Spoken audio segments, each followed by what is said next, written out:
2012 में अलीगढ़ से विधायक का चुनाव लड़ चुके संजय शर्मा राजा किसी परिचय के मोहताज नहीं है। अलीगढ़ जिले के ब्राह्मण वोट बैंक में संजय राजा का अच्छा खासा प्रभाव है। उत्तर प्रदेश सरकार में संजय राजा पूर्व राज्य मंत्री भी रह चुके हैं। भारतीय जनता पार्टी के कद्दावर नेता संजय शर्मा राजा से जेवर 24 ने खास बातचीत की। जेवर 24 देख रहे हैं आप, आपके साथ मैं हूं मोहित कर्णेश ठाकुर। जेवर 24 पर आज हम आपको ऐसी शख्सियत से मिलवाने जा रहे हैं जो पहले राज्य मंत्री भी रह चुके उत्तर प्रदेश सरकार में। अलीगढ़ की खैर विधानसभा के एक छोटे से गांव के रहने वाले हैं। नाम है संजय शर्मा। क्षेत्र की जनता उन्हें राजा जी के नाम से जानती है। अलीगढ़ से 2012 में विधायक का चुनाव भी लड़ चुके हैं। तो संजय शर्मा राजा का स्वागत है बहुत बहुत ज़्यादा आपका जेवर 24 पर। धन्यवाद। तो सर, पहला सवाल मेरा ये है आपसे कि आज मैं आया था जेवर 24 की तरफ से कवरेज करने। देश के प्रधानमंत्री नरेंद्र मोदी और योगी आदित्यनाथ जी ने आज कॉरिडोर और राजा महेंद्र प्रताप सिंह विश्वविद्यालय का शिलान्यास किया है। सर, कैसे देख रहे हैं, क्या संभावनाएं होने वाली हैं रोजगार के क्षेत्र में, रक्षा क्षेत्र में, शिक्षा क्षेत्र में, क्या ये संभावनाएं आप देख रहे हैं? आज का जो दिन है वो अलीगढ़ के लिए ऐतिहासिक है जी। और अलीगढ़ के इतिहास में स्वर्ण अक्षरों में आज का दिन लिखा जाएगा। जब कभी हम नोएडा जाते थे, ग्रेटर नोएडा जाते थे, दिल्ली जाते थे, तो कल्पना करते थे कि कभी हमारा क्षेत्र भी ऐसा हो। तो भारतीय जनता पार्टी की सरकार ने जो काम यहाँ किया है, डिफेंस कॉरिडोर, राजा महेंद्र प्रताप सिंह विश्वविद्यालय बनाकर, मुझे उम्मीद लग रही है कि शायद हम नोएडा, ग्रेटर नोएडा से भी आगे निकलेंगे। क्योंकि जो ये डिफेंस कॉरिडोर बन रहा है ये करीब 170 एकड़ से ऊपर में बन रहा है वर्तमान में, और 6,700 लोगों को इसमें रोज़गार मिलेगा। 6,700 लोगों को तो कंपनियों में रोज़गार मिलेगा, लेकिन जब 6,700 लोग यहाँ आएंगे, काम करेंगे, कंस्ट्रक्शन का काम चलेगा और सारी काम चलेंगे, तो हमारे क्षेत्र के जो लोग हैं उन्हें विभिन्न रूप में यहाँ पर रोज़गार मिलेगा। तो हमारे जो युवा हैं उन्हें छोटे छोटे रोज़गार के लिए दिल्ली और वहाँ पर गुड़गामा में जाना पड़ता था। छोटे छोटे मकानों में, कमरों में वहाँ रहना पड़ता था। थोड़ी सी तनख्वाह में अपना जीवन यापन करना पड़ता था। यहाँ माँ बाप की सेवा करेंगे, अपनी गाय भैंसों की सेवा करेंगे, साथ में यहीं पास में रोज़गार पाएंगे कुछ न कुछ। तो हमारे लिए ये भविष्य के लिए बहुत अच्छा है। दूसरी बात, ये जो राजा महेंद्र प्रताप सिंह यूनिवर्सिटी बन रही है हमारे यहाँ पर अलीगढ़ में, अलीगढ़ मुस्लिम विश्वविद्यालय है, और वहाँ पर एक समुदाय विशेष के लोगों को विशेष रूप से प्रोत्साहन देकर एडमिशन किया जाता है। तो हम ये चाहते थे कि कोई यूनिवर्सिटी हमारे लिए भी ऐसी उपलब्ध हो जहाँ हमारे भी बच्चे अच्छी शिक्षा ले सकें। जिस प्रकार से वहाँ कोई आरक्षण तो है नहीं हिंदुओं के लिए, और उनका विशेष आधिपत्य है वहाँ पर। तो हम भी ये चाहते थे कि कोई हमारे लिए, हमारे बच्चों के लिए भी भविष्य के लिए कुछ ऐसा हो। तो ये जो यूनिवर्सिटी आज राजा महेंद्र प्रताप सिंह जी की जो बनने जा रही है नाम से उनके से, निश्चित रूप से बहुत बड़ी उपलब्धि हमारे क्षेत्र के लिए और हमारे बच्चों के लिए। और आदमी की दो चिंता होती हैं, उसके मान सम्मान और स्वाभिमान की। वो मान सम्मान स्वाभिमान तो 2014 के बाद में, मोदी जी के बाद में आने के बाद में सुरक्षित हो गया और ज़्यादा मजबूत हो गया 2017 में योगी जी के आ जाने के बाद में, और फिर और एकदम पक्का हो गया 2019 में पुनः मोदी जी के आ जाने के बाद में। लेकिन एक दूसरी समस्या आदमी के हर एक जीवन में, जैसे मैं हूँ, इस एज में हूँ और मेरे साथी हैं तमाम, एक ये रहती है मेरे बच्चों का भविष्य क्या होगा। तो मुझे लगता है कि हमारे क्षेत्र के बच्चों का अब भविष्य बहुत स्वर्णिम है। हमारा जीवन बहुत ही बच्चों का उज्जवल होने जा रहा है, बहुत ही प्रसन्नता है। अभी आपने वहाँ पर देखा था कई लाख की संख्या में लोग वहाँ पर पहुँचे। साथ ही साथ जिन लोगों को बसें उपलब्ध नहीं हुई, दूसरी पार्टियां रैली करती हैं, आपने देखें, तमाम प्रलोभन देते हैं, बसें लगाते हैं, दरवाजे पे खाना पीना देते हैं, यहाँ तक कि लोगों को झाड़ी पे लेके जाते हैं। लेकिन यहाँ कई कई किलोमीटर लोग स्वयं पैदल चल के वहाँ पर पहुँचे। इससे आप उत्साह देख सकते हैं कि कितना बड़ा उत्साह यहाँ क्षेत्र की जनता में है।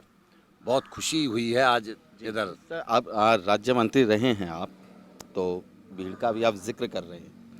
आप 5 तारीख को मैं मुजफ्फरनगर गया था किसान आंदोलन को कवर करने। मैं वहाँ था तो वहाँ भी कई लाख की तादाद में भीड़, किसान अपने मुद्दे को लेकर बैठे हैं। राकेश टिकैत जी बार बार जिक्र कर रहे हैं कि हम इस सरकार को हटाएंगे। तो किसानों का मुद्दा लेकर या ये राकेश टिकैत जी बार बार कह रहे हैं, इसे कैसे देख रहे हैं आप? राकेश टिकैत जी का जो मुद्दा है किसानों का, उससे आम किसान का कोई लेना देना नहीं है। मैंने अभी आपको थोड़ी देर पहले बताया था कि जो लोग हैं अन्य दलों के, पार्टियों के या सामाजिक संगठन बनाने के जो कार्यक्रम कर रहे हैं, ये सब मैनेजमेंट की भीड़ है। स्वतः ही जो दिल से खुश होके जाए वो भीड़ आगे चल के परिवर्तित होती है। और जहाँ तक ये जो राकेश टिकैत जी हैं, ये जाट मतदाता को अपना मूल मान रहे हैं, लेकिन जाटों के जो बच्चे हैं, युवा हैं, वो इस देश की सुरक्षा में सबसे ज़्यादा लगे हैं। वो किसी जाति, किसी व्यक्ति विशेष के बहकावे में आकर या व्यक्तिगत स्वार्थ के लिए काम नहीं करते हैं। जाट ने हमेशा, अब जैसे राजा महेंद्र प्रताप जी को ले लो, उन्होंने अलीगढ़ मुस्लिम विश्वविद्यालय के लिए ज़मीन दी और उन्होंने उस समय में यहाँ पर आपके मथुरा वृंदावन में पॉलिटेक्निक के लिए ज़मीन दी। ये जो जाति है, ये हमेशा से राष्ट्र और देश के हित में काम करते आए हैं। अब ये कुछ लोग इकट्ठे हो गए, अब ये इनका आकलन नहीं कर सकते आप। अब एक आप बात बताइए, जब एनआरसी और वो लागू हुआ तो जामा मस्जिद पर एक आंदोलन चला, उसको लेके वहाँ पर डॉक्टर BR अम्बेडकर साहब की उन्होंने मूर्ति लगाई, यानी उन्होंने तस्वीर रख के उस आंदोलन को कर रहे थे। तो उसके पीछे की साजिश को आप समझ सकते हो। तो ये जो भीड़ के जो पीछे है, ये किसान नहीं है। इसमें कुछ लोग किसान हो सकते हैं, प्रायोजित कार्यक्रम हो सकता है, लेकिन ये सब के सब लोग किसान नहीं हैं। और ये जनता की भावना है। अभी मैं एक छोटी सी कहानी आपको बताऊं। एक बुढ़िया अभी यहाँ खड़ी थी आगे पुल पे, मेरे भाई जा रहे थे तो उनसे पूछा, अम्मा कैसे खड़ी हो, बस नहीं चल रही आज? उन्होंने कहा कि मुझे मोदी जी की रैली में जाना। 70 साल की उम्र थी, मेरे भाई घूम रहे होंगे यहाँ, पूछ लेना उनसे। 70 साल की उम्र थी उनकी, तो कहना मोदी जी की रैली में जाना, चलो। तो इन्होंने कहा मैं छोड़ देता हूँ, बड़ा वाहन तो जाएगा नहीं। ये अपनी मोटरसाइकिल से उनको छोड़ने गए तो उन्हें देखा क्या कृपा है राम जी की, कितनी शक्ति है उनमें। राम जी ने मेरे लिए गाड़ी भेज दी, यानी मोदी जी ने राम जी का मंदिर बना दिया। तो आजकल ये जो बरसों से मुद्दे चलते आ रहे थे, हम लोगों की भावनाओं को हमेशा दबाया गया। देश आज़ाद हो गया लेकिन हिंदू आज़ाद नहीं हुआ। अब इन छोटी मोटी बातों में आने वाला नहीं है। अब इस देश पे बहुत लंबे समय तक भारतीय जनता पार्टी शासन करेगी। ये सारे मुद्दे किसान के लिए कितने काम हैं, आप स्वयं पत्रकार हैं, सारे जानते हैं। कितनी खरीद गेहूं की अब की बार हुई है। समाजवादी पार्टी ने अभी कुछ एक नारा निकाला है 2022 के लिए, कुछ ही दिन शेष आ रहे हैं अखिलेश। समाजवादी पार्टी कह रही है कि अब की बार 350 सीट जीतने का दावा कर रहे हैं अखिलेश यादव। उनसे तो कहा नहीं गया, नहीं उन्होंने 350 नहीं कहा, 400 कहा है। आपने देखा होगा अखिलेश जी ने 350 नहीं कहा, 400 कहा है। जबकि उत्तर प्रदेश के इतिहास में अभी 400 सीट कोई लाया ही नहीं। जबकि एक जमाना कांग्रेस का हुआ करता था, जब एक तरफा चुनाव हुआ करते थे, तब भी नहीं आई। उनकी मानसिक स्थिति विपक्ष में रहते रहते खराब हो गई है। उनकी पारिवारिक कलह, उनके चाचा जी, उनके अब्बा जान, ये सब उनकी जो पारिवारिक स्थिति है उसकी उनकी मानसिक स्थिति खराब हो गई है। वो गिनती भूल गए क्या होती है। वो 40 सीट को 400 कह गए, वो एक जीरो आगे बढ़ा गए। 40 आ रही है। हाँ, 40 आ जाएं तो बहुत बड़ी बात है। वो 40 में भी और उनके जो सहयोगी दल हैं वो शामिल रहेंगे। ये उनकी मानसिक स्थिति का परिणाम है कि वो 40 को 400 कह रहे हैं। 22 में उत्तर प्रदेश के में इलेक्शन है और योगी आदित्यनाथ अपना एक टर्म लगभग पूरा करने जा रहे हैं। तो क्या प्लान रहने वाला है भारतीय जनता पार्टी का? क्योंकि अब कई लोग, मैं देखता हूं कि बहुत लोगों से गांव में बात होती है, महंगाई का भी एक हल्का सा मुद्दा है कि पेट्रोल डीजल 100 के पार कर गया है। और भी छोटे मोटे मुद्दे हैं जो आम जनता के वो हैं, मुद्दे हैं। तो उनको कैसे हल करेंगे? आगे क्या एजेंडा होगा बीजेपी का? देखिए, बीजेपी का एक ही एजेंडा है, सबका साथ, सबका विकास और सबका विश्वास। और इसी एजेंडे पर चलकर बीजेपी निरंतर काम कर रही है। जहाँ तक डीजल पेट्रोल का सवाल है, अंतर्राष्ट्रीय बाजार आप देख रहे हैं, और या जहाँ भी विपक्ष की सरकार है, राजस्थान में है, दिल्ली में है, जिन जिन प्रदेशों में इनकी सरकार है वहाँ ये डीजल और पेट्रोल के दाम घटा दें, अगर ऐसी कोई समस्या नहीं है तो केवल एक डीजल और पेट्रोल पे अब चुनाव होने वाला नहीं है। लड़ाई रोजगार की, विकास की, इन सब के साथ साथ स्वाभिमान सम्मान की है, सनातन धर्म की रक्षा की है। ये लड़ाई केवल अब डीजल पेट्रोल तक सीमित नहीं है। बीजेपी की अगर सरकार आती है 2022 में, ऐसा कहा जाता है कि योगी के अलावा कोई और भी चेहरा हो सकता है या फिर एक बार योगी आ रहे हैं? नहीं, ये तो हमारी पार्टी डिक्लेयर कर चुकी है, बड़े नेता डिक्लेयर कर चुके हैं। योगी जी के चेहरे पे ही चुनाव लड़ा जाएगा। आज भी हमारे माननीय प्रधानमंत्री जी ने योगी जी की बहुत तारीफ की है मंच से।